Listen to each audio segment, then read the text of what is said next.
All right. Good stuff. Good stuff. So we are officially live, you all. And typical me, before we get started, my name is Tony McNeil. I am a community organizer tonight. And I am the host of Anti-Black Conversations tonight. I am streaming tonight from two spots. And so I think that what I'm going to do is shift my anti-Black conversation logo, and I'm going to ooh, that was ugly. I didn't even mean for that to happen. And I'm going to be Faith in the Valley tonight. So tonight, I think that I need to be Faith in the Valley because Faith in the Valley represents the San Joaquin County. And that is who is going to be showing up heavy in this space this evening. I am honored, and so I'm saying honored, but you know what? That's just me being techie and all that good stuff. I'm actually blessed because everybody in this spot, they my friend. I can call them. Kim just answered the phone when I call. Kim, I love you. I'm just saying, I ain't got to go through flow. I ain't got to do a whole bunch of, oh my Amen. God. You know what? Okay, see, I'm getting already emotional. I have a council member sitting in a space with me that I dialed her phone number, and while she was filling up sandbags, y'all, she answered the phone. In sandbags with a shovel in her hand, she was like, hey, sis, like a queen, right? And I can hear noise and everything in the background because she was barking out instructions while she was answering the phone for me. And so I really, really love you. I for real love Appreciate you. I love you too.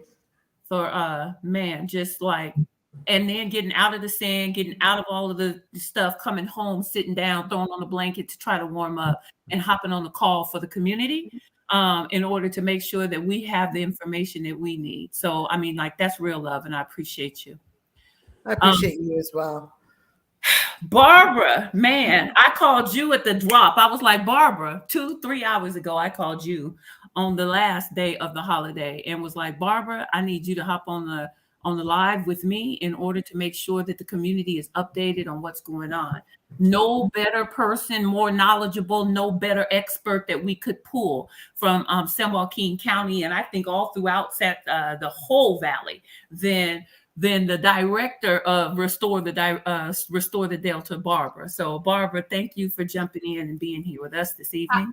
I wish I was jumping on at the last minute for something fun, but thank you. And I'm glad to be here because we've got to do this. So Yeah. And I appreciate all of you very, very much. And you're right about Councilmember Warmsley, who I called at the last minute 3 days ago, telling her up the river's coming up a foot an hour. And she has just been absolutely responsive and wonderful. And thank you to all of you for getting the word out and making up for a deficit we have from the county. And that is how to do culturally competent flood notifications. Okay, Tom, write that down. Look, she put her finger up. Can you write culturally competent flood notification? Can you just write that down? We're going to come back to that. We're coming back to that. Ahmad, I appreciate you because I didn't even know that I needed to actually pull you in. And so I was calling everybody and you on the phone with everybody. So I don't even know what you was out there doing, but you still got your hero. Yes, ma'am. I work in security for my day and evening work as that goes. But my passion work is agriculture, which is where I learned about waterways.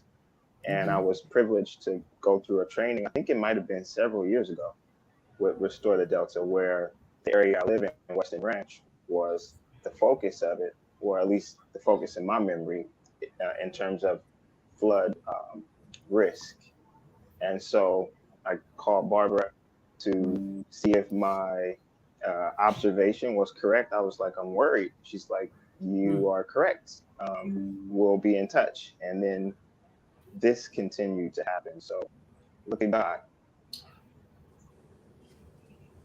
Well, I really appreciate you taking the time to come on to the call. And you live in Western Ranch as well, correct? Yes, ma'am. That was my particular concern because of some infrastructural issues. But then, city and area-wide, people should be prepared. Okay.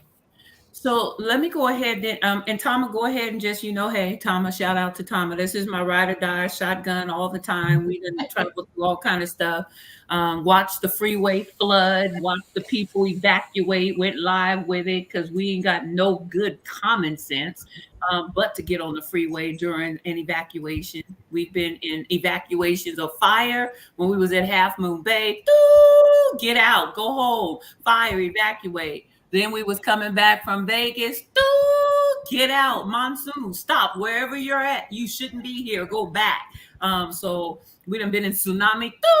Tsunami warning, all of that. Tom and I is a hot mess, y'all. So we ain't got no good sense, but to be in the middle of some kind of a natural disaster. I don't know why I'm not writing more poetry about this. I think I'm too busy living it. But I want you guys to know, so thank you for coming in tonight. And like I said, I was just kind of killing time, giving everybody the opportunity kind of to get logged in and stuff. We're going to have a lot of information for you all.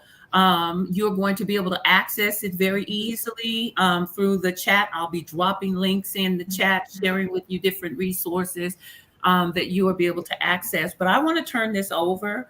And so I don't even want to know who to start. Kim, you want to start? Like, Kim, Yeah. start with you. What's going on?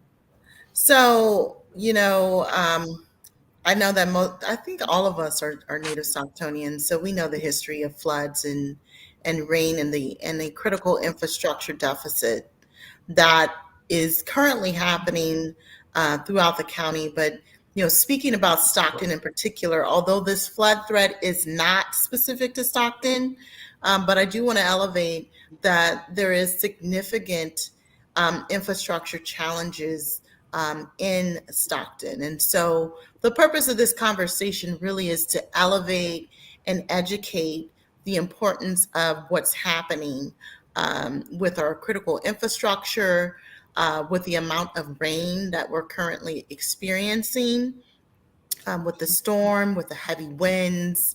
I know that for the last few days, we've been experiencing this storm. And because of that, there's been significant consequences.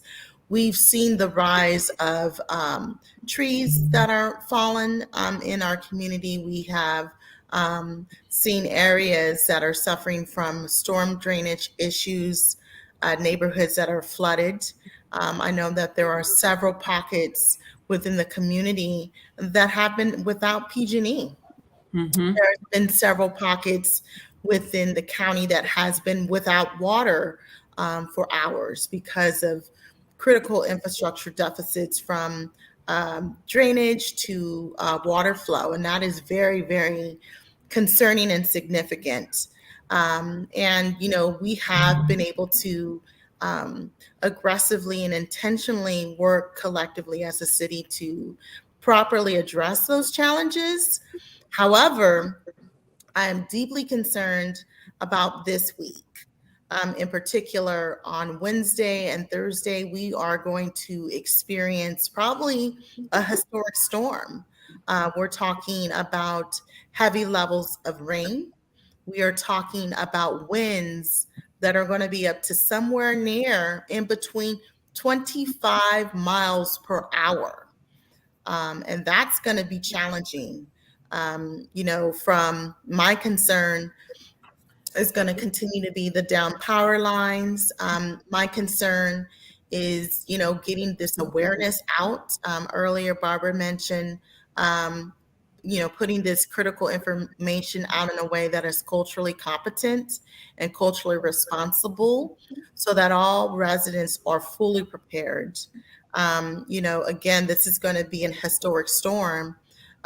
We need to work together collectively as a community, preparing for potential storm drainage deficits, preparing for PG&E outages, preparing for potential issues with our seniors not feeling comfortable with turning on the heater and staying warm. We're talking about our unsheltered community members who need to seek shelter immediately and be prepared, because I'm deeply concerned about that 25 mile per hour through 30 mile per hour winds that are going to be rolling into this community by Wednesday. And so this conversation really is to warn the community, to educate the community, and empower people to be prepared. So I want to back up just a little bit before I pull you in, Barbara, and Ahmad. So a couple of things, because with the I'm toggling between anti-Black conversations and Faith in the Valley. Both of those we work deeply in the community with those that are not necessarily, as we don't speak all the same language. And so when you say infrastructure challenges, I like to break down the blah, blah, blah of a thing.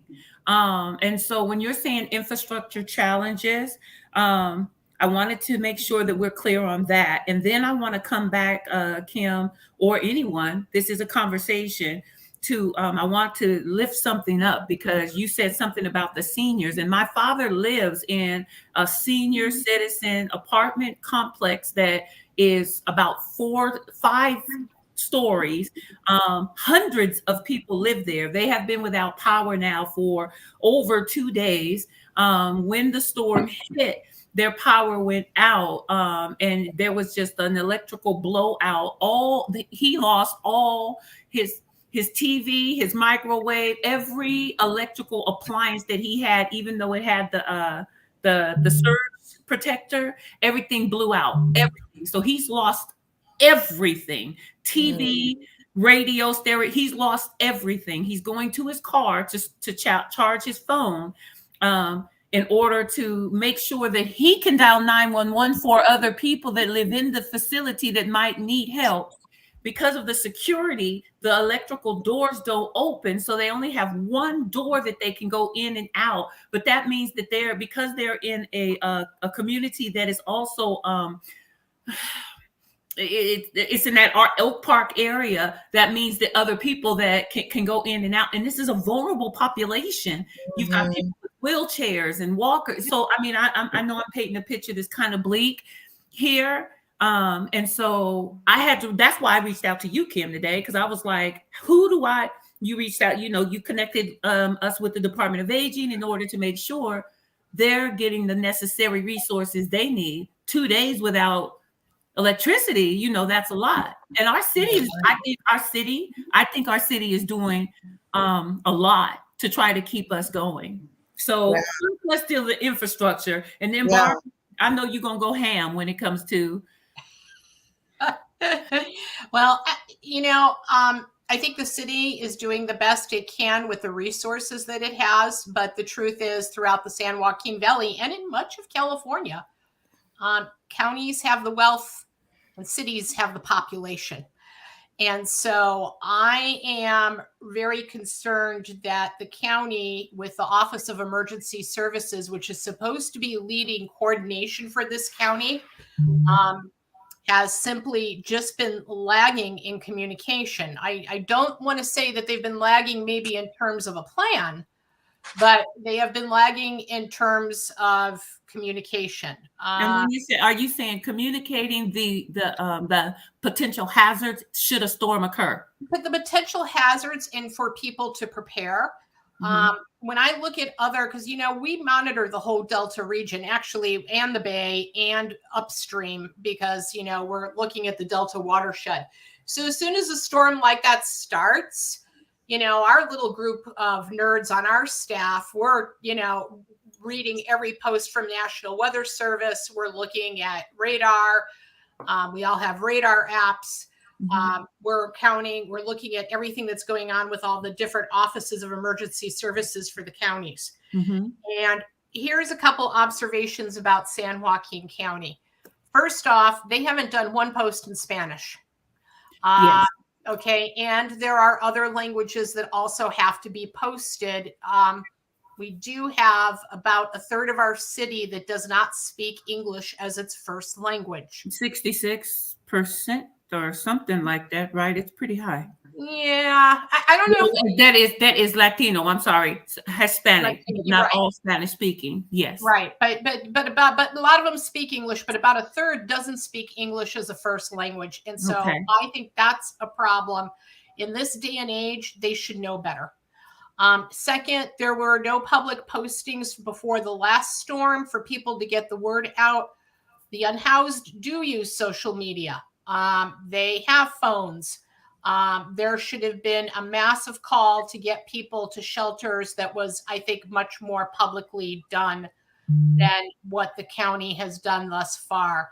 I even went to look at the sheriff's page and I didn't even see anything there. When you have a coordinated response, every government agency and every law enforcement agency is supposed to be lifting that message together. And I'm not seeing that happen in our county. And I know that it used to be, I know that Camille used to put all of that information out. That was something that was unique to what she did. But prior to, and I'm only mentioning that because prior to her in being in the role that she once was in, I didn't see a lot of language and information that was coming out from the county side. I have seen it better in the past. It wasn't that it was great, but it was better maybe 8 years ago than what I'm seeing right now. And so I'm very concerned about that. Councilmember Warmsley, of course, gets the word out immediately. Right. I'm not seeing our other elected officials do the same. Yep. Because when something happens, you all, there's a thing about unity for public safety. That's why we do it at Restore the Delta. But, what's really scary is when our little group is getting National Weather Service updates out faster than the County Office of Emergency Services to the public. That's not good. I should just be able to go there and help them amplify it. So if I'm a couple hours ahead of them, like we were Tuesday watching the river go up a foot an hour, the Calaveras River, that's not good. The second thing I will notice, and to me, this really goes to this problem about counties having the money and cities having the population, particularly in the San Joaquin Valley. Stockton has the largest environmental justice community percentage-wise in the state of California. We have a large disadvantaged community. We are the most diverse city, which is what makes the city so exciting in California. And yet we're out of sand for our sandbags. That is not a city problem. Okay. They put the announcement out, come back tomorrow. We don't have any more. But I'm looking at Lodi and Woodbridge with piles of sand still. That is a county problem. And then when these other cities that don't have the urban population that we have got their sand, they started putting notices out. You better bring a proof of address. We're only giving it to our residents. Well, that's not a good coordinated effort because the areas around Conway Homes and Western Ranch are one of the most vulnerable flood points in California. So wait, before we move, then, so Kim, Ahmad, are we out of sand for those communities? Do we need more? So the next round of sand will be delivered at tomorrow morning. I'm not sure if it's 9 or 10. However, there were only 2 sites in Stockton that were, disseminating the sand, which was Oak Park and Van Buskert. Yep. And so that is problematic with a city and size of Stockton. Like we're talking over 350,000 residents. However, I do want us, although these are concerns and these are issues, I don't want to stray away from the conversations about preparedness. Right. And ensuring that residents and community members are aware. Because as I was, shoveling the sand and getting ready to support whoever drove in, one thing that I said to myself, I said, I'm a little concerned that there isn't a line of residents who are getting sand. And I think that a lot of times, especially in marginalized and disadvantaged communities. Sometimes they wait to the last minute.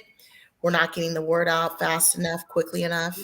And then you're going to get a surplus of people in a rush that's going to supersede the capacity. And I'm very concerned about going forward from tomorrow to Wednesday.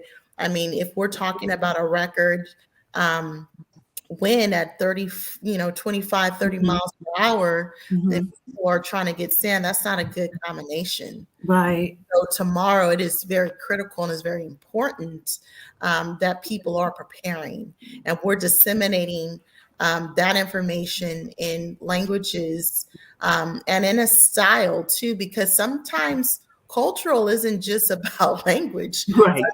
We're breaking it down because I do want to come back to that conversation about critical infrastructure and what that means. Yes. But breaking that down so people are aware that there is a flood alert. Stockton has been declared a statewide national disaster zone. That means people need to be conscious and aware of being prepared. Yeah.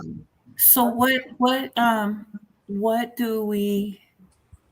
Well, first of all, infrastructure. Let's break down the blah blah blah of that. When you say that, and then Ahmad, if you can, and I want to make sure that I acknowledge any of you that are having questions. I see your questions, and I definitely will be posting those questions up as we go, just to make sure that you know that I am thoroughly engaged with you all. What does it mean when you say infrastructure challenges? What does that mean? Break down the blah blah blah on that. So if you don't know, now you know. Our levees have been compromised for decades. Van Buskirk, the Smith Canal. This has been a national conversation that our levees are not strong.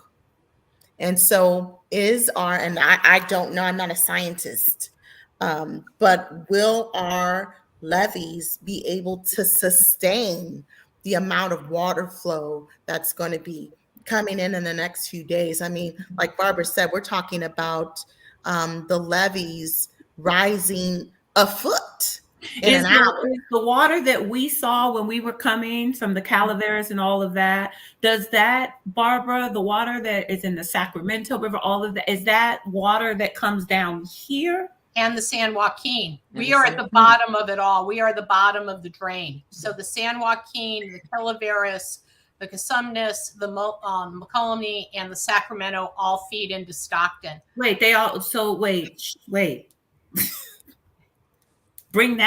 that again. Well, it goes back. No, you can just repeat exactly what you said. It was the San Joaquin and the Calaveras and all, feed directly. Calaveras feeds into the San Joaquin. And then the Sacramento River meets up in the Delta. And so that impacts us here. Okay. And the Mokelumne and the Calaveras. I mean, we are at the bottom of the drain, so to speak. The bottom of the basin. Yeah. Exactly. Okay. So what happens when you pour, it's like a glass, right, that's filled to the brim, and now you got more overflowing, right. and we have a levee that's trying to shift and sustain that's already critical and already challenged. Okay. Like our levee infrastructure is on life support. Okay. I am on the flood control agency board, and so we just got back from DC, advocating for our levees, not knowing that we were going to be hit with this storm, but we were just there talking about how our levee, the infrastructure is critical. When something is critical, like you're in the ICU, so you need this Band-Aid, you need these supports to shore it up. So this is good for me, Barbara, because you and I actually just sat down. I just met with your team before Christmas, because you all came to me as a lead organizer to say, hey, we got a problem and we're trying to figure out how to inform the community. I'm saying that, and then I want to kick it to you just to touch on that for a moment. But now, as opposed to, we still need to figure it out after we deal with the fact that we've got some steps that we need to take in order to shore up things now. so I can't remember if it's the 25th or 26th. We're going to be making the announcement tomorrow. We're holding with elected officials, including Councilmember Warmsley, and flood experts, a symposium on the flood threat to Stockton, either the 25th or 26th of January. Okay. We hope that people who are paying attention to this will watch Restore the Delta's, Facebook site and sign up for that symposium so we could really talk about long-term issues and strategies. What I'm concerned about is that our flood threat isn't just going to be for 2 days. We've got a bad 2 weeks coming at us. We are looking at, according to National Weather Service, 3 major atmospheric reverse storms in the next 10 days. Okay. And what happens is, and the winds are a problem, particularly when winds come from the south, because when the winds come from the south, they're warmer. It causes impact on the levees in the Delta, and it causes, they used to call it Pineapple Express, but atmospheric rivers, when they warm up, what happens is then where you have all the snow up in the Sierra right now, it will melt way too fast if those storms are followed by warm rains. Mm-hmm. And then the other problem you have to understand in all of this is that when you have weeks of rain like this at such heavy levels, this isn't gentle spring rain, okay? Mm-hmm. Your ground becomes so overly saturated that's why the trees come down in the wind, because that's the infrastructure too, right? That's a part of that infrastructure. Okay. Yep. So that's part of it. It's also this horrible cycle of drought and saturation, because when the ground has been made hard for years, at the beginning, the water runs off of it until it starts saturating down. And then I have to say this, because, we put out a big report in 2019. We did workshops with the community, with the Delta Stewardship Council a year ago. And our organizer, Artie Valencia, who will be really leading things up. I jumped in today because she was still off.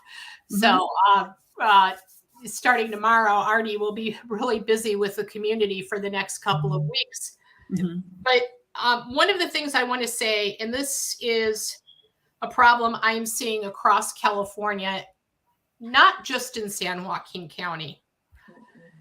Our government administrators are doing their plans, whether it's for drought or for flood, based on a historical perspective of storms. But a historical perspective isn't going to work anymore. Okay. People have got to, and this is where these conversations are really important. Not only are droughts going to be longer and harder and hotter, but when it rains, we're going to see more of this and less of the kind of normal, let's get an umbrella and go take a walk to the car kind of rain that we all grew up with. Because of the impact of the drought. Well, of climate change overall. Okay. Storms are going to be much, much more intense. And one of the most dangerous systems is going to be that San Joaquin River system, because rather than snowpack, most of that is going to change to rain in the next couple of decades. I think our planning agencies have underestimated that climate change impacts are happening now. They're not going to happen 30 years from now. They're happening now.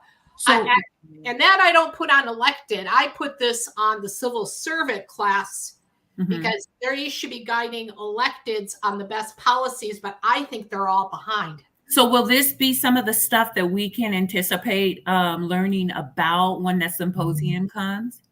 It is. It is. But, going back and staying on track with what Kimberly said, I really want people to understand we are going to have saturated soils. We're going to have runoff coming downstream after it stops raining. Okay. We're going to have 3 of these storms coming at us, and it's going to be a cumulative effect. And so now here's what I do want to do.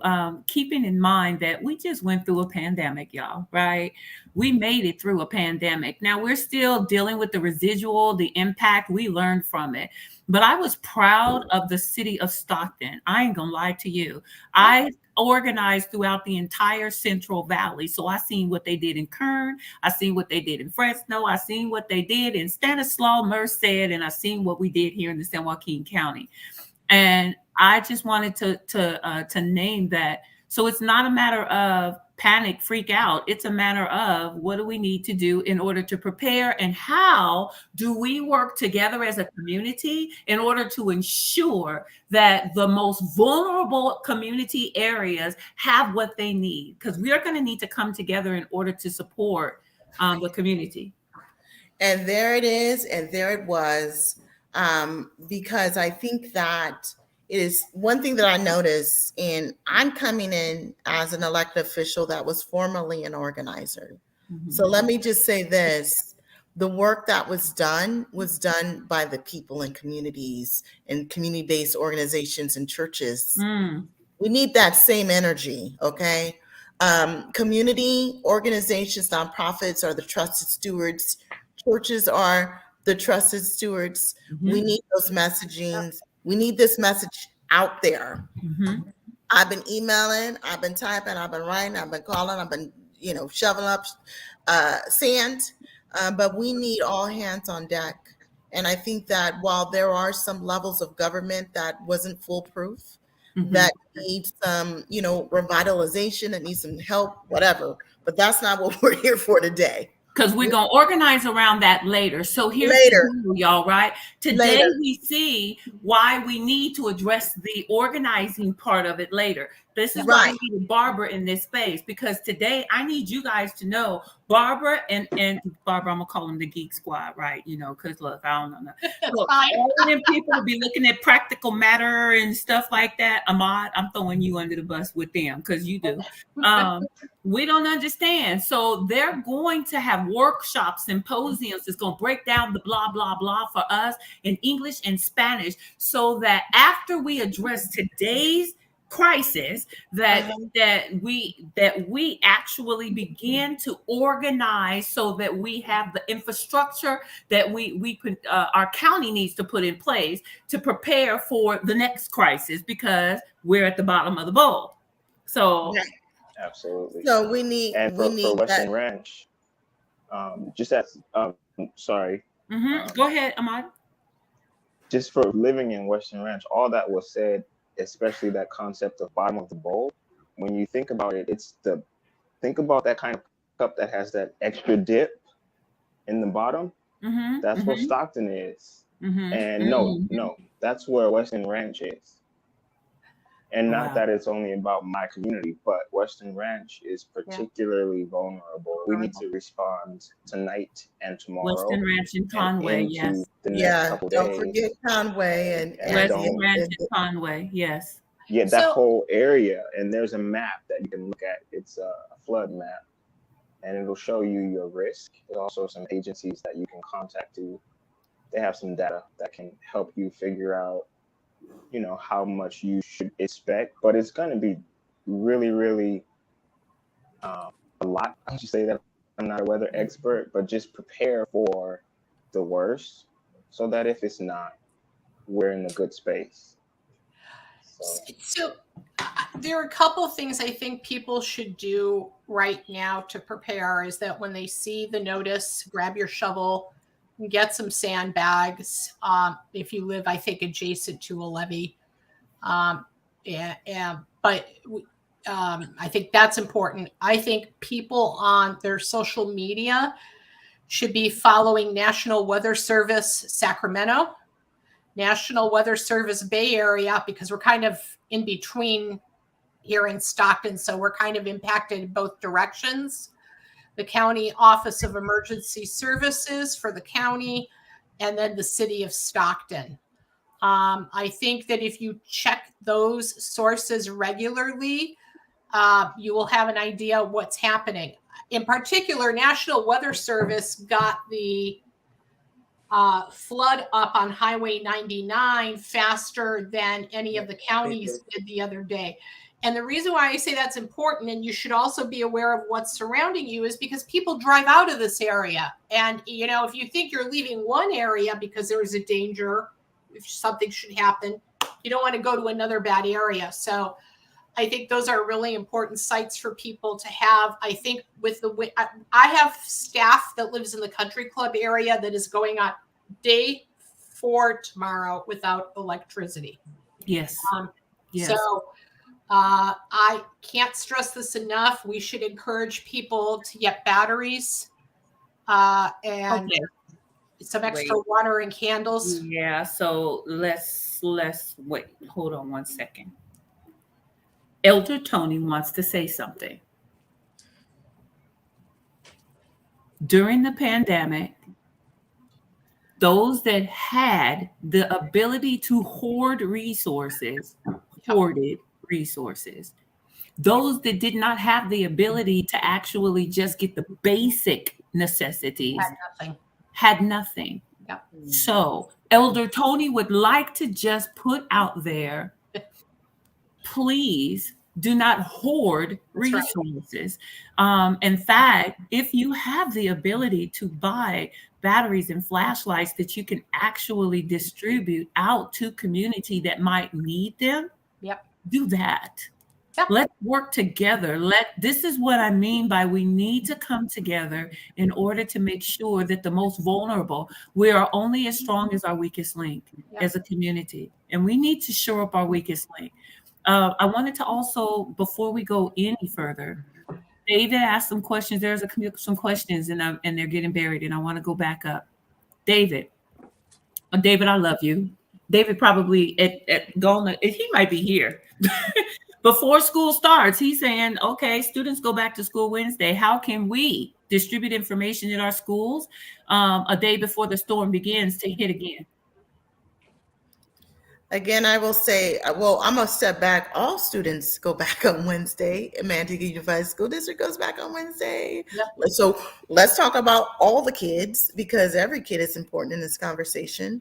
Again, I'm going to hold not only elected officials, I'm going to hold our neighbors, our friends, everybody Yes. accountable for getting the word out.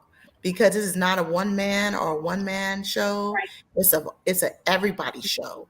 Yep. And everybody deserves to be protected. And so we need to disseminate this information, all hands on deck. And so I think getting back to that education and that empowerment, so we can get the word out, so that we are just, distributing the information in an equitable way. I saw a flash about, should we send our kids back? Yes, I saw that. I'm not, I can't prove whether you can or you can't, but I think that these conditions are very concerning, and I'm hoping that school administration will make the best decision for our students and our young people. But we need our churches out there. We need our community service pathways to be distributing this information as well. I know Barbara talked about the offices of emergency services. Something else I want to educate the community about is that OES is the lead agency. Yes. They are the lead agencies for national disasters. So they make the guidelines. The city should follow suit to whatever the guidelines is. And that includes the fire department, that includes city personnel, that includes schools. So OES is the lead agency for all national disasters. So people need to be aware of that. I'm also concerned about if power goes out, that means that gas stations may or may not be functioning and operating. So please, if you can, fill up your car. Yeah. That is very important and key. That's good. That's wisdom right there. Right. In fact, look, practical. You shouldn't go home if you have the capacity to fill your car up or gas up before you go home in the evening. You should do that. You should never go home. This is what my bishop taught me. Bishop Turner, thank you. He said you should never go home on E and just wait until the next morning, because any emergency could take place and you cannot get gas in order to get there. Yeah. So yes, gas up. And I also want to elevate something that I've been tracking. And, I sometimes I get in trouble. Well, not really trouble, but people say, Councilwoman, why are you always driving at night observing things? And I said, because I can get the word out. Hmm. But one of the things that I have observed is people are driving into heavily flooded areas, Oh my God. cars, and their cars are stalling. And Yeah. so look at the city website. The city has been doing a really good job of tracking this citywide. Look to spot and determine what areas are flooded out, so you are not driving your car in areas where there are high levels of water. All on Hammer Lane, all on Bianchi, there were levels of water, like maybe, I don't know, a few feet, and there were cars that were stalled. Mhm. In So fact, there was one incident in Sacramento where someone died Yes. because they drove their car in an area that was, high with water. It was flooded. Watch so out for that. I'd like to add two things to that. Not only should people not drive into it, but something that everyone can do that doesn't require a lot of resources. If you have a storm drain by your house, go clean out the leaves. You can't expect government to do everything. They can't be everywhere when there are thousands of storm drains. But one clogged storm drain can cause a lot of damage and end up hurting somebody. So this is where everybody has to be a good neighbor. And if you have a clogged storm drain, just go clean it out. Go get the leaves out yourself, and don't just put them up so they blow back in. Rake them up or pick them up and stick them in a waste can, and get them out. So Someone put on Facebook, might be a good idea to walk up and down your block and take a picture of where your storm drains are, yep. Be mindful, be aware of them. so that you're mindful and aware. And if your drainage is blocked, there's a number that you can give to the city to make it faster and quicker for them to respond. And also, Sometimes. since we've been here, San Joaquin County now has sent out notification for flood alerts. So they have formalized that we are in a flood warning and flood alert stage, so that everybody should be mindful. I will say one thing about their preparedness, because there have been complaints across the board. And I think that's why National Weather Service is really being very forceful in its language about the next storm that's going to hit Wednesday. It looks like that the anticipated impacts from this first storm were forecasted to be lower than what they were. And this is where I am going to, all forms of government, I'm kind of pushing on, because we keep underestimating things in California. And this is where the past doesn't predict the future anymore. We have to think about rain events as being more intense, and we kind of have to step up our preparedness game overall. Yeah. So I'm I trying think to that's a good place with- to again point to the 200-year plan, which is recent. You might know it as SB5, or searchable under that. And it did create higher standards for our particular Central Valley area. There's a lot of data. Yep. I haven't read everything, but as I'm learning, it's a similar part of the conversation. And this is why I definitely want to bring in our communities, because we have to be a part of it. Why? Because we tend to be most affected by it. So if you don't like big words, or if you don't like to sit down and have these conversations, I'm sure you like breathing air. So let's be a part of this conversation. The other thing too that people should understand, when we talk about 100-year flood protection, that doesn't mean you're going to flood 1 in 100 years. Right. It means you're going to flood approximately 1 in every 4. And that's why you want to go to 200-year protection, because it's a higher level of protection. But for this region, it is estimated that something like 60% of our kindergartners will have lived through a major flood event before the time they are like out of high school. So our kindergartners today. So that's where we really have to step up the preparedness for people, and the awareness that we live in a flood prone area. Yeah. So I'm trying to capture as much information as I can. Tama, did I spell practical the right way? Because I got issues with spelling. Yeah, you did. Okay, wonderful. Yes. So I put the links. I'm putting links in the chat. There was something that someone said, and I wanted to get that. Um, Maybe we need sand and sandbags in every fire station in the area, and maybe basic need stuff like flashlights, batteries, emergency blankets, etc. So I thought that that was really, really a really good idea. Just thinking out of the box. I think it's something we should ask OES for when we start organizing and from the county. And I would also add that if people are going to have, if we do have a flood threat, we can't just have the city's community centers open. The county has to be ready to open too, because we're still in a pandemic, folks. It's not an endemic yet. And so if we have to take care of a mass quantity of people, I mean, we've got our RVS, flu, and COVID right now. We still need masks in all these centers as well, as best as I can tell. So and you want to be able to spread people out a little bit. Absolutely. And, I was thinking, as we were talking about our youth and our children and our schools, we may also need to lean into the school districts throughout the county. So that, I mean, we have schools, we have families that are also going to be impacted as well. And so when I say all hands on deck, all hands on deck. And I think that we can do it because we have seen these things happen, Tony, and they've been collective and intentional and collaborative. But we're here again. I think that we'll continue to rise to the occasion, but we have to be on the same page.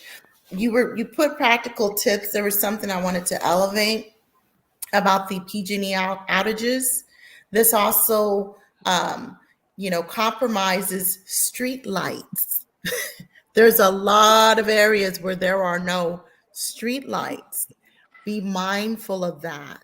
And so you need to be a very focused driver, so that when you're driving, you're going to realize that street light is out, because there were so many accidents that are also going on right now because people aren't knowing that the street lights are out, and so they're just kind of bolting through instead of stopping. And so being mindful and intentional when you're driving. Although I'm hoping in the next 2 days that you're not driving at all with those winds being out there. Right. So that's another. So it's a couple of things then that I'm hearing. And you guys, I love and appreciate you all, especially your voices, all of you that are just chiming in and bringing different ideas and thinking through. And I pray that you all would please share this information out, share this video. And share these tips with others, discuss them with your kids, with your family, go over it. The why that I say that, some practical tips. So we've got the supplies, different things you need to get. I'm always go to the Elder Tony side. At this point, being angry, who are you mad at? It's a storm. It is a storm. It is a storm. The city manager could not make the storm happen. The mayor could not, neither could the county board of supervisors. It is a storm. The things that we can organize in order to get the structural changes in place. Now the storm got your attention because Barbara and just myself and just Kim and just Tama and just Ahmad can't do it. We can't make any changes, best thing I ever learned was when a politician said, make me do it. You should have never told me that. What? You said what? Make you do it. Because they can't, we have to make them do it. So I don't want to get off course. We will make them do some things if we don't allow ourselves to go back into a comfortable, complacent place when the storm passes. So the storm has got your attention. Stop being mad. I'm seeing too many people that are angry because the lights are out. Angry because a tree fell across Hammer Lane. What? It's a tree. It was a storm. The wind blew lots of trees down. And it's nobody's fault that that tree fell down. The storm, the wind blew the tree down. Now is the time for us to operate from a place of patience, exercise common sense. I know if common sense was common, everybody would do it. But if you don't have common sense, then I'm going to need you to find somebody that maybe does. You know what I'm saying? And figure a thing out. I like that question, Tony, right there from Andy. That's a real question. Hate to have to point it out the obvious, but many people don't have any idea of how to clean out a storm that drain. part. That is such a great, I don't know who you are, Andy, but you got a gold star for me. So Andy, go to YouTube. Andy is very resourceful, and she is one of my organizing leads, a main lead, right? And so Andy, go to YouTube, find a video on how to clean a storm drain, and drop the link in this conversation chat. I love it. Tony, I just sent you the link for one. Now, one of the things it points out is that there is professional equipment to really get down into them, and grates have to be lifted, and that could be dangerous, but at least people can go get the leaves off of them. And the branches. We're talking about the simple stuff, right? We're not Right. even talking about Right. Look, my neighbors do that. So the reason why my little area, I was able to drive through it, because I promise you, yes, I was bad, Kim. Yes, I was bad. Yes, Were you driving too? I was going to the gym, and I drove through 2 streams, a river, and a pond to get there, and then went around a couple of trees and had to wait for a lot of lights, but I got to the gym. Mind you, canoes, all that. I could exercise at home.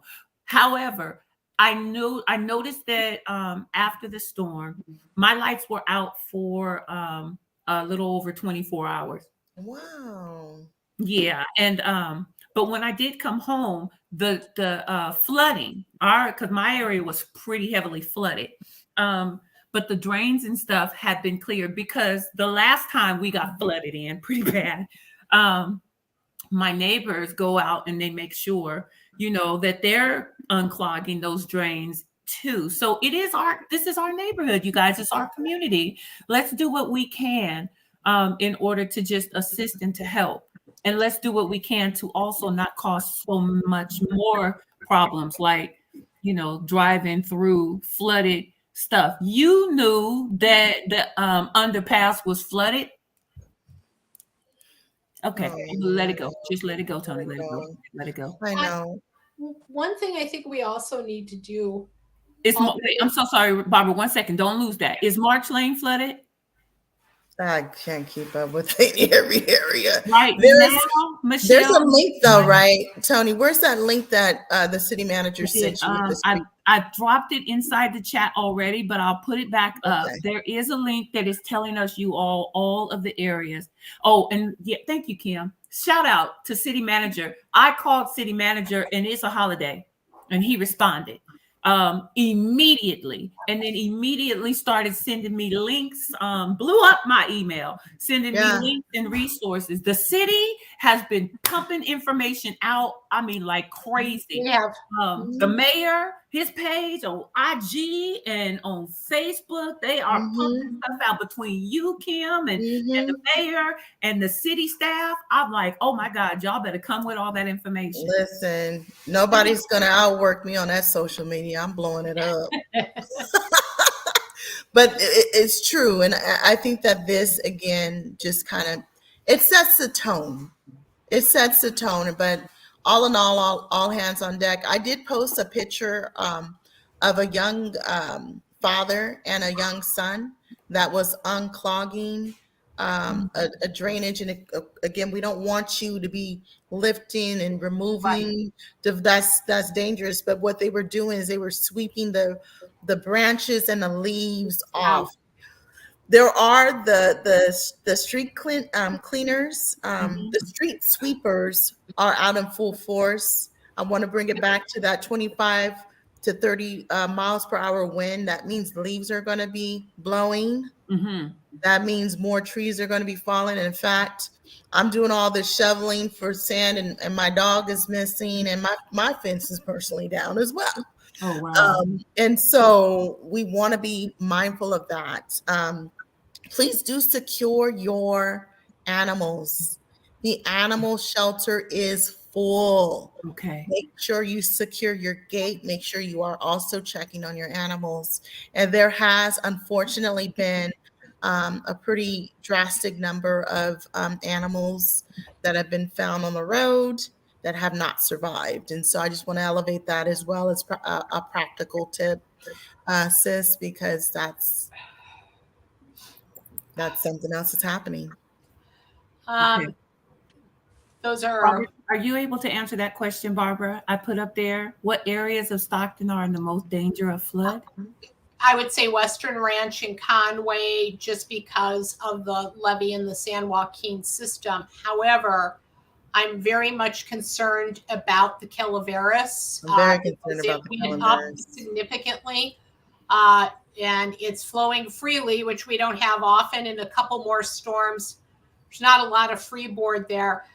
The whole Smith Canal area also, because that's on the back end of the Calaveras, and we are waiting for that gate to come in. What I'm concerned about is we've been blessed so far because this is not high tide right now. We're in low tides. But if the storms continue and we have downstream runoff when the storms are over from melting snow, we're supposed to hit high neap tides, I think, between like the 15th and the 23rd of January. So what I'm saying is there's the threat during the live storm, but the aftermath is going to go on for some time after that. So those are the areas I'm the most worried about in Stockton proper.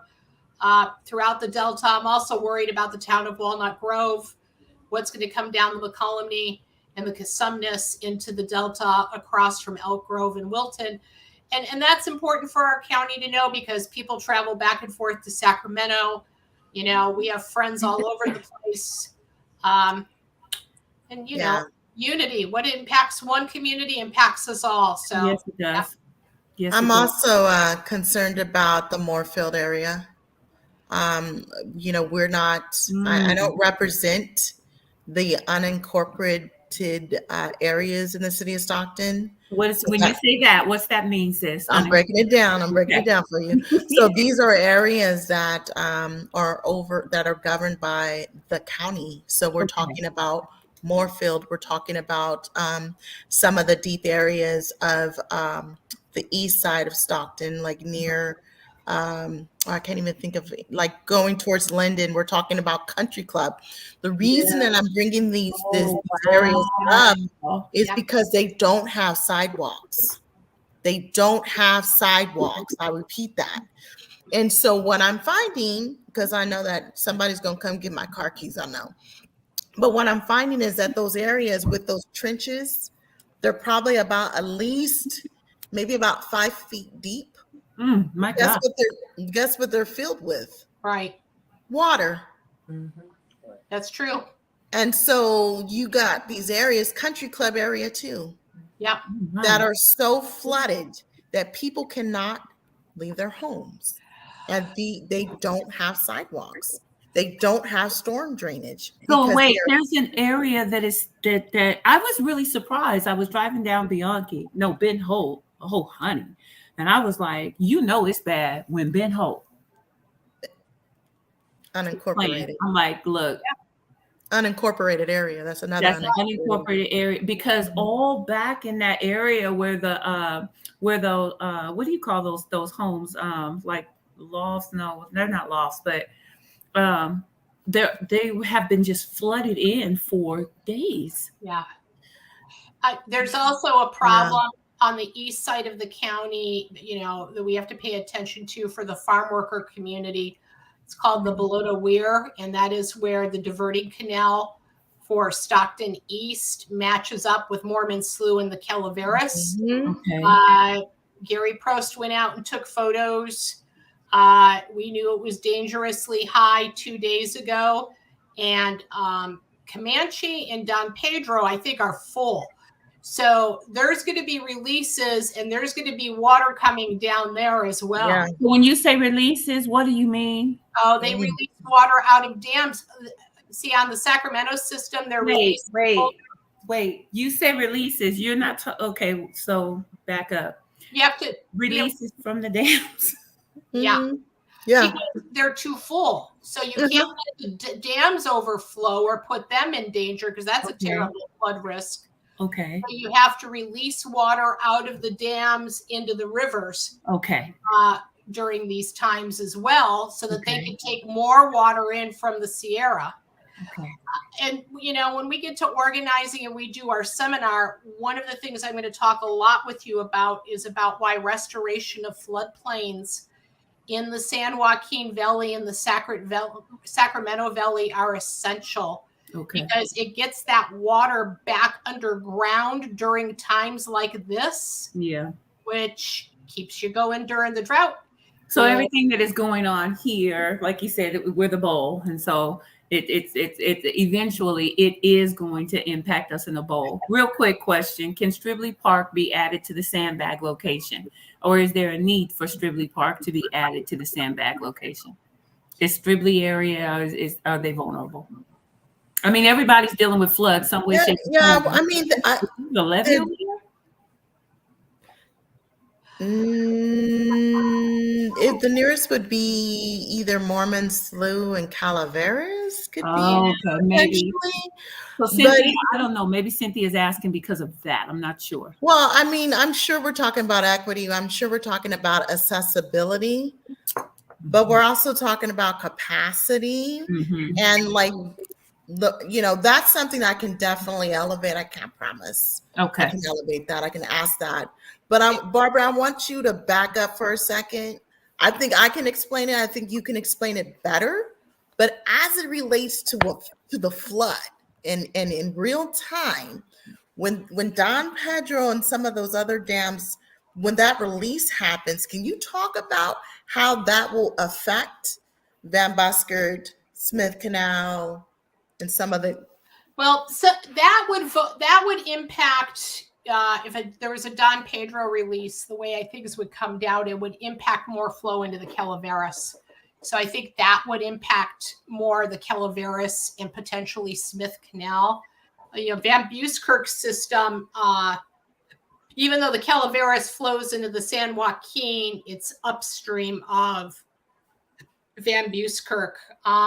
So it's San Joaquin River flows that we actually have to watch for the Van Buskirk system. Okay. Okay. Just in general, because I think that that's one of the things I'm worried about is when those slow releases happen on top of what we're already sustaining.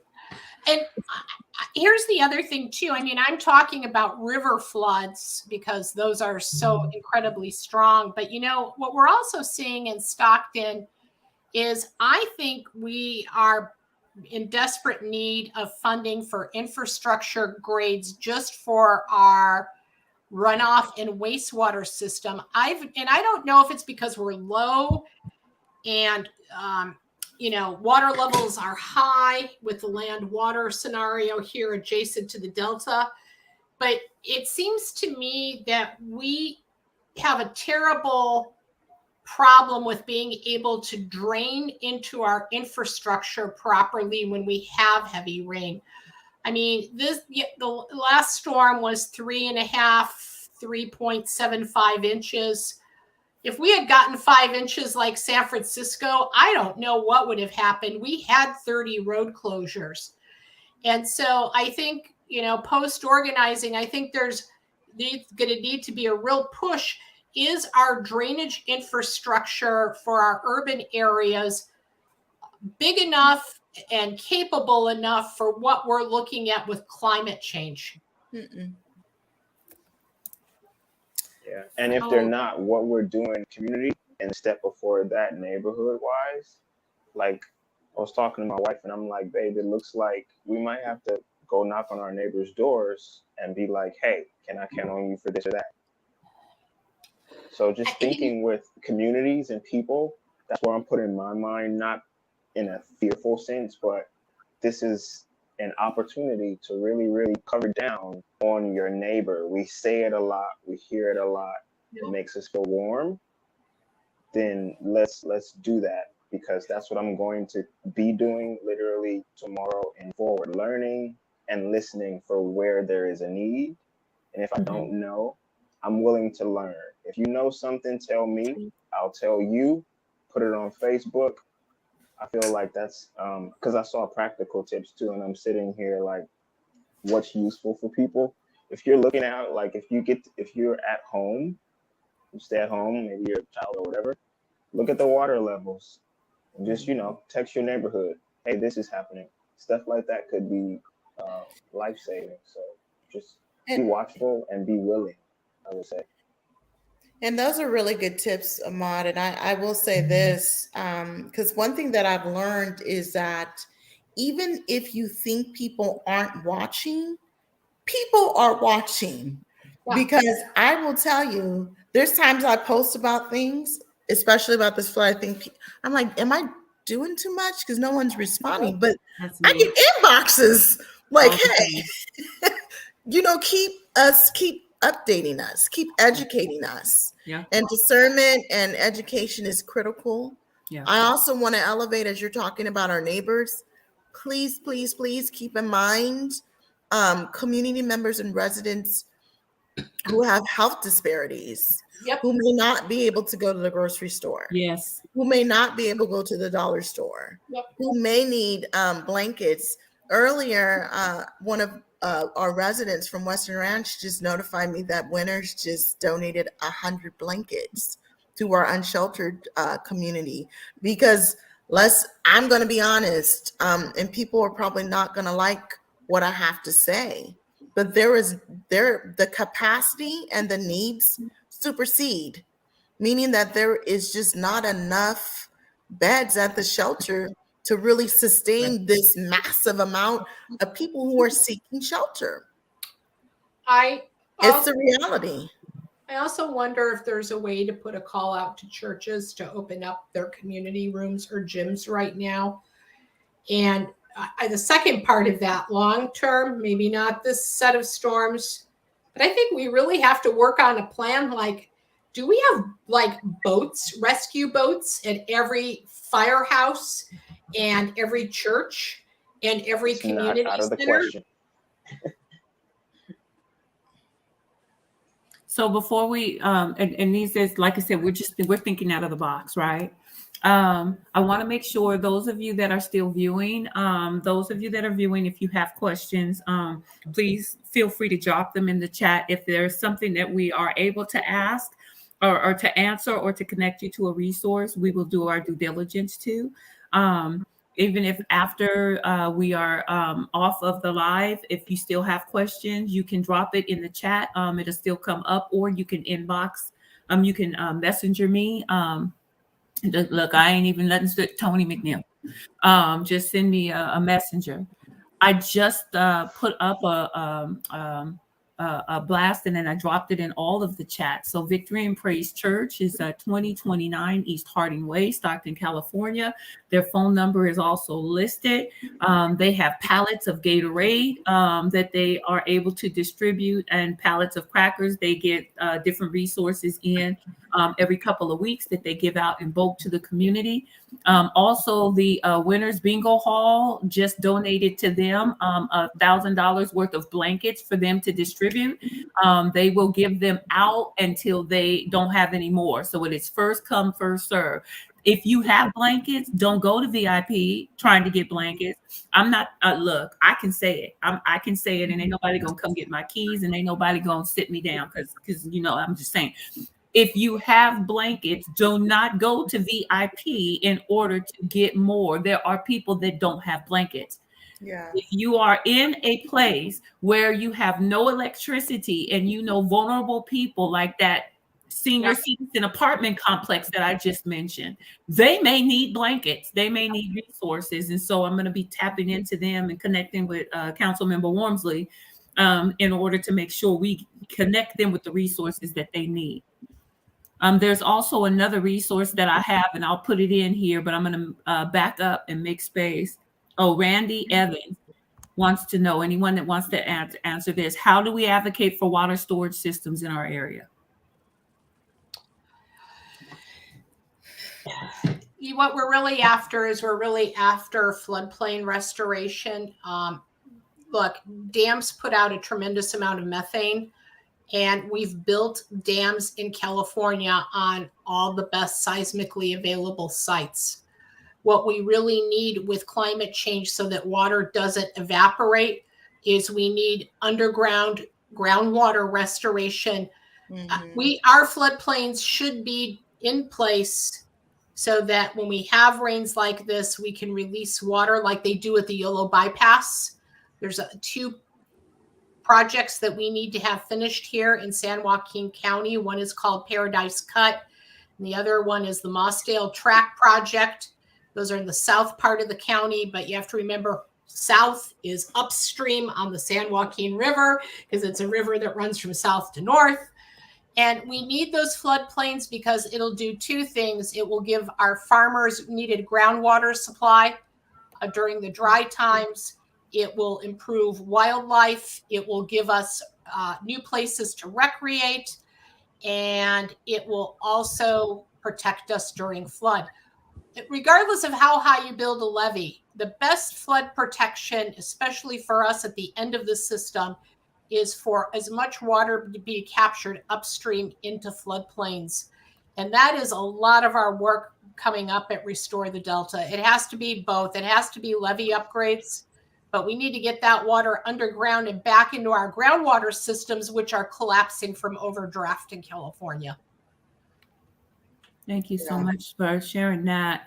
Another resource that that was brought to my attention while we were here on this call from Victory and Praise Church, they did some research, and there is an organization that is called Socks and that has socks and canned goods at Heavenly Hands. Their address is 2080 East Fremont Street.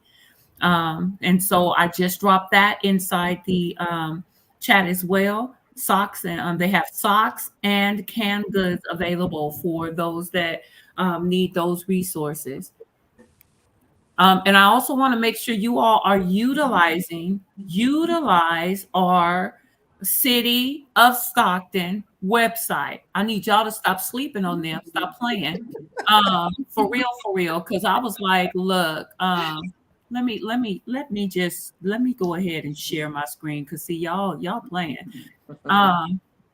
We have to learn sometimes how to access stuff that is available to us. Where is it? You just want to go to what? I don't know, City of Stockton. Just go to City of Stockton. So they did a press release and shared all of this information that they have. But the website, when you go to the website, and I know that they are fixing the website, y'all, so it's going to be more pretty and user friendly and all of that. But right now we got multilingual. But right now we got what we got, and what we got is a blue and white. You know, white, the light blue. You can click the link; it'll take you somewhere. Just just click it; it'll take you somewhere. Ahmad, stop laughing at me. Look, I got to break down the blah blah blah. And so you've got all kinds of things, the resources that are on here when it comes to emergency. Stockton street closures are all listed on what I'm sharing with you right now. They are all listed so that you can see them. I don't know if y'all seen it get bigger, but I try to make it bigger so that. So it's showing the streets that are closed. Every single one that is closed, it's showing you where it's at and that block that it is at. Sandbags for Stockton residents, they're currently out of sand, which means they just updated this because sis just said that. Yeah, they do update. So there will be updates like every 8 hours. They're really, really good at updating. This is our last update for this evening, but I guarantee you in the morning it'll be re-updated, reamped with current and real-time information. The filling and placement of sandbags. The goal is to fill and place them quickly and correctly. Working in pairs, one person holds the sandbag open while the other shovels sand. I'm not even going to share the whole video. I'm just letting y'all know. Come on now. Education is key. The information is there. And so we have access to that information. I've dropped those links on the chat. I will drop them again. I'm going to have those links on the Faith in the Valley page. I'll be sharing that information. But I'm telling you, Sister Kim, Councilmember Warmsley is sharing that information. The City of Stockton is sharing that information. Stockton PD is sharing that information. So let's not sleep on the information that we're being provided. Let's make sure that we are being, good stewards of all of this information. And then, Barbara, you said the county is now at. They're in a flood alert. They've got flood alerts out, so they're preparing people. They've upgraded their notification system. Also, I just saw some activists on Twitter are working with SUSD board president Flores so that they start using the auto dialer to prepare people for the storm, which is great because they'll do fundraisers and everything else. And that auto dialer is amazing. One other thing I do want to point out that someone on my staff reminded me of today, and I had forgotten about, is that almost every other county in California is using a text notification system for all of their residents called NIX, N-I-X. Mm-hmm. And considering that we are at such a dangerous flood area, we need to be pushing our county to use their resources to get that system set in place, because I think text messages, you get a text message from the government that something's going on. 10 people tend to pay attention. It's probably the best way to get hold of people. Oh yeah, because I get text alerts all the time. Yep. So, and here's what I want to do. So what I want to do, you guys, and this is just wrapping up. What I want to do is, before we wrap up, I want to make sure you guys see 211. I have it down there on the bottom. 211. If you don't know what else to do, if it's not an emergency, y'all, don't call 911 asking an emergency. Is the street still flooded down? Call 211. If you just don't know, and you just need information, 211. They are very, very resourceful with information.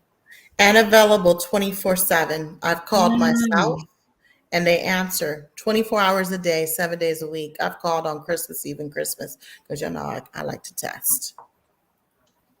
Yes, ma'am. So sandbags, do you guys need help, volunteers, filling out sandbags tomorrow when it comes? Pretty please. Okay. Van Buskard, our Oak Park. How will we know when to show up? I will post on my personal web page and council member page. Also continue to check the City of Stockton page because they post and they update as much as they get information. So keep checking. Today myself and the mayor was there, myself was there, council member Brando Villapadua was there. Mm-hmm. A few people from some churches were there, and we were all filling up sandbags. Okay, well, I'll be there filling up sandbags. Mm-hmm. Anybody and we delivered some too, because again, there's residents who are homebound. There's residents who have health disparities as well, and we want to make sure they're protected. Okay, and then nails. Be prepared. And then I've got clergy that are watching and just following in order to see where they can fall in and how they can support. And so I'll definitely be making sure. I see people are already sharing this video. Have been since we've been live, and just really grateful and appreciative for the information. So just wrapping up here, anything that you feel like just was compelling that is missing that maybe we didn't touch on that we need to put out there? I think it's important for people to know, whether they're in county, whether they're in a city pocket, a county pocket, whether they have city water, whether they have Cal water. Listen, I do what I do. I'm never going to say, oh, you're not in my district, I'm not going to help you. Oh, this isn't city water, I'm not going to help you. But there were people who were out of water in South Stockton that were calling the city of Stockton, but did not realize that they were cow water. Water. Yep. And Yeah. so it's really, really important to kind of know where you are in all of this. I know that this is just, an hour conversation. It gets convoluted. It's confusing. It's confusing to me, but it's much easier to kind of help when we have like the full detail. So, you can easily go on the county website, the city website, and that will help navigate you on whether or not, or who's responsible. Again, the offices of emergency services is the lead agency for this natural disaster. So we follow their guidelines. We don't set the guidelines; they do. Right. However, we are, updating, empowering, and educating the community. And there's a lot of learning in that. Go ahead, Barbara. We're not here to supplant government by any means, and OES is the lead. We watch things and do them very quickly at Restore the Delta on the science water end. So, what we put up can help. It's not the official page, and it's not where to get services locally by any means. But we are the weather nerds who are tracking those river flows hour by hour. So it's another resource. Well, I can tell you, I have a whole nother level of respect and appreciation, Barbara, for the work that you all do, and just the level of attentiveness. Everyone has their level of expertise in something. Sis, I mean, yeah, thank you, and keep shouting it from the rooftop, and keep doing what you have to do to get our attention. We hope people that are watching today will join us for that seminar coming up, because I think there's a lot of long-term work to be done. And we talk about resources. I really do think that we need to get flood preparedness resources at our churches, at our firehouses, and in our community centers across the board in our vulnerable areas in Stockton. We already have the date set and everything. So what I would ask is that now that we have the attention of the people, and now that we're in the thick of a storm, now would be the time to begin to actually advertise and market that symposium coming up. We start tomorrow. Everybody's back at our cruise. Wonderful. So, yeah. And so I do have another announcement that I need to put out, but before I do, I want to close with that announcement. Tama, was there anything that you wanted to share? LaPrelle, I do see your comment, and I will address it. No, I'm good. You got lots of notes and everything. Don't you have something that you're going to read too? Oh, shoot. I completely forgot.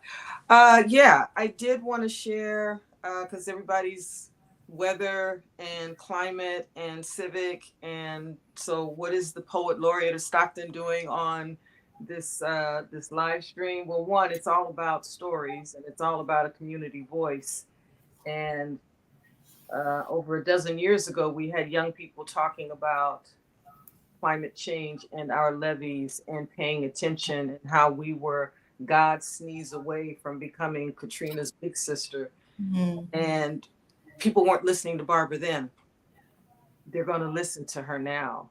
But I did take a little time, and I created in literature what's called an acrostic. That's where the first letter of each line spells out a word or phrase when you read it vertically. And this acrostic is called Storm Safety, the 2023 climate acrostic. Stormy weather, a 40s film some of us watched in black and white. Today, we are digging our way out of the muddy browns, water, and leaves of a cautionary climate tale. Stormy weather as a rain-soaked remake, a meteorological memo from Mother Nature meant to make you pay attention. San Joaquin County is learning and living earth science. Atmospheric rivers are real. Water winding above, water falling and rising below. These flooded freeways and soggy Sesame Streets are brought to you by the letter E. Emergency. Evaluate. educate, evacuate, especially empower seniors. Hey, take heed, take notes, and take care, but please don't take chances. Mm. Safety depends on the kind of science student you're prepared to be. Mm. Yeah. Thank you. Thank you, sis. I appreciate that. Wordsmith that. Change your language, Change your life. change Save your your life. save your life, right? Ahmad, is there anything that you wanted to say or to leave us with before I'm going to address Laprelle and her question, and then I wanted to make an announcement. Just echoing the community spirit and civic duty. Let's all do something so that no one has to do everything. Many hands make light work. Mm. And you don't have to know what to do. Be willing to learn. And even within this group here, we'll find something for you to do. So be willing and able and be active, because we need all of us. And also, I'm privileged. I feel honored to be in this circle of phenomenal women who I've met individually. And this is like a magical moment for me to be with you all, who I hold so much respect for, as the only man, which I just realized. So, Okay. giving honor to the queens. Thank you, sir. So let me, Kim, council member, I'm going to put this question at you. I don't necessarily know that we're at that level. However, For this question, yes.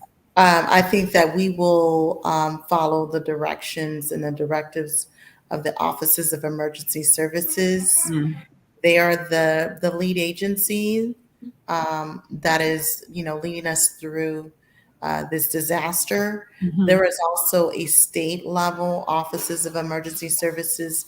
Everyone coordinates. Everyone coordinates. There's a representative from each and every city Mhm. in this county, from fire to sheriff. If there is a need to evacuate the city, it will be our sheriff, which is Sheriff Patton Withrow, who would be leading the charge. But Mhm. the city's taking his directive and his command. We are not at that point. I repeat, we are not at that point. But please do not minimize what is happening. Please continue to follow the city's website, OES website. Mhm. Hopefully, I'm not sure. Can somebody redirect me? Is the county board of supervisors reporting at all, or I don't know? But I know those are the agencies that are providing insight, which is the city. So let me do this. Let me say this, Councilmember Warmsley. I'll know who is doing what tomorrow. So tomorrow I will actually, and you know what? And we're not going to leave this on me either.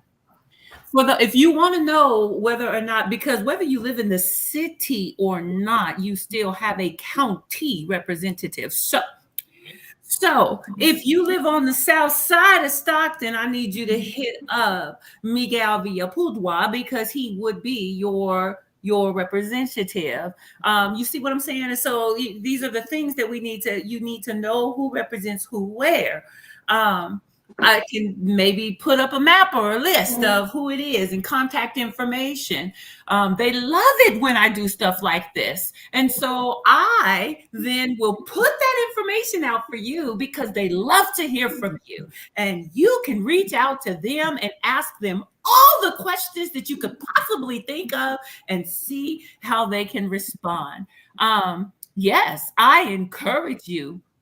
Organizer Tony McNeil from Faith in the Valley encourages you. And so I will make sure that you have contact information that you can put out. And then I will also make sure that you have the next Board of Supervisor meeting date that is coming up. If you should so want to, canoe or boat paddle or row boat, to that actual meeting, and then have conversation in our life jackets on what the plan is. I'll be with y'all. This is me. I'm being facetious. My boss, no, they ain't gonna fire me, not yet. So yes, we can talk about that. We can have a field trip and go on up to a county and go to a meeting and then find out what's the plan.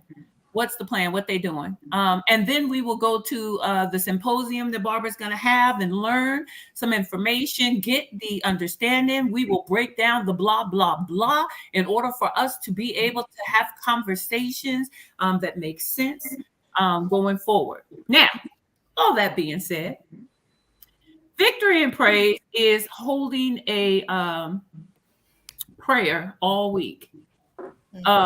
See, look, there it is, the website. Let me put the county website on here too for y'all, just in case any of y'all just want to know how to reach them without waiting for me. Y'all might be inspired tonight. Ooh. So, okay, there. Now, so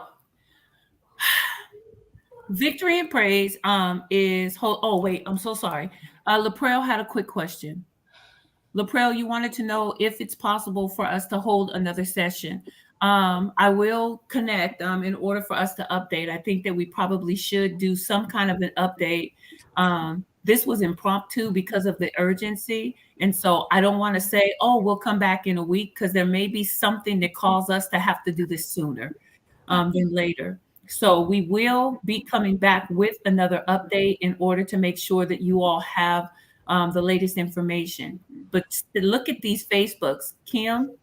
Kimberly Warmsley. So Councilmember Warmsley is going live daily. She's posting stuff daily on Instagram and on Facebook.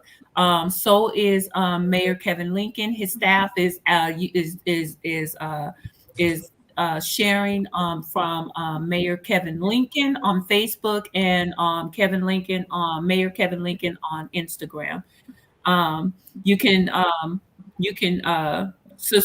would subscribe to Stockton PD. Follow Stockton PD, the City of Stockton. I'm getting a lot of very, very relevant, timely information on hazards and different things that are taking place in the city from the Stockton Police website and City of Stockton's website. Follow it. I'm sharing information on my platforms, Anti-Black Conversation, Faith in the Valley, San Joaquin. We are always sharing information that we can. So there is no excuse for you not to have access to the information while you scrolling through all of these different pages, looking to see, what's going on. Scroll to find out what's going on in your city. And Tony, we're sharing the weather storm tracking. Restore the Delta. Doggone it. Yeah, Restore the Delta, Facebook, Twitter, and Instagram. So Restore the Delta. That right there. And when I tell you, they are sharing information. They are sharing information. So Restore the Delta. That look for them everywhere.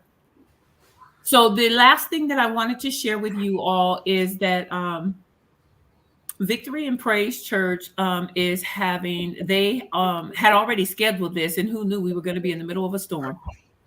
For those of you that may be just nervous, anxious, feeling anxiety or what have you, people of faith, they are having 5 days of prayer at Victory and Praise Church. And so I'm sharing that information here as well. I spoke with Pastor Trina Turner from Victory and Praise Church. She is the executive pastor of the church. And she spoke with the prayer team today and ensured that not only will they have prayer in person from 6 to 7 p.m. Monday through Friday this week, but they will also have prayer. They will also go live. And so if you're housebound, if you're shut in, if you can't get out and you can't get to the building, some people will want to go in person just because, they need to feel that personal connection. But if you cannot and you need to tap in, I've also put a link to their YouTube page, or you can go to Victory and Praise Stockton from Facebook, and I'll get that link in just a second, and you can tap in from there. So I believe in prayer. I believe in the power of prayer. I know that we pray in many different languages, many different cultures, many different ways. And so I believe in the power of prayer. I'm not going to look. However, but I feel like we all need to be praying some way, shape, or form through these times. Pray for our city, pray for our neighbors in our community. Yep. Amen and ashe. Yeah. Thank you. So, Ahmad, do you guys have any type of prayer that is going on during this time that you want to lift up or share? Because I know that you are a man of faith as well. I am. There are some set prayers. We don't always do those. I'm sorry, did you want me to close the meeting in a prayer? And I would love for you to do that. Yes, I would love for you to do. If you are okay or comfortable with that, that would Yes, really yes. okay. It's new, but this is good because again, community. So I'm happy to share Yes. our prayer. So is everybody good? We good? We're just 5 minutes over, and everybody has still hung with us, which means the community needed this.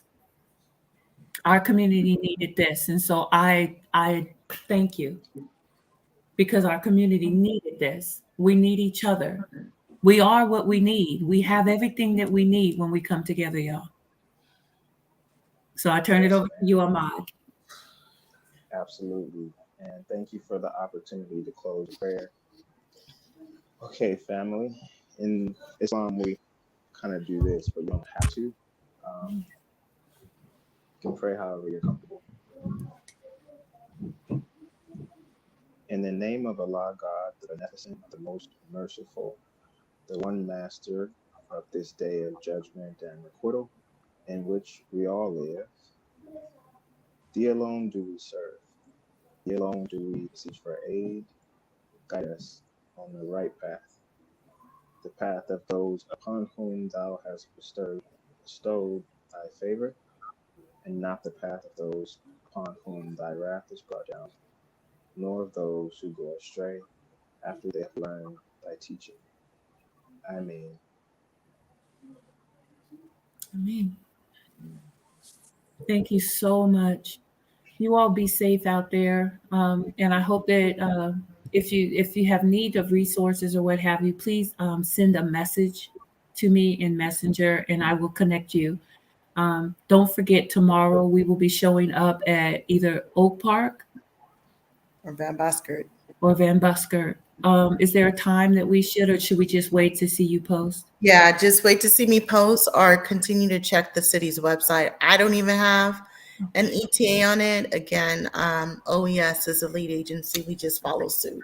Okay. So as soon as I know, you know, as soon as the city of Stockton knows, you know, and for those who are watching, also feel free to inbox me or contact me for any concerns or constraints that you may be having. Thank you. And remember to take care of yourselves. Thank you all. I appreciate you all. Yes, ma'am. Councilmember Warmsley and Tony, Tama, and Aman, thank you. There's nothing but gratitude here and love and respect. Thanks for doing this, and thanks for being who you are and taking care of everybody. For sure. Everybody here, we love this city. We love and believe in this city.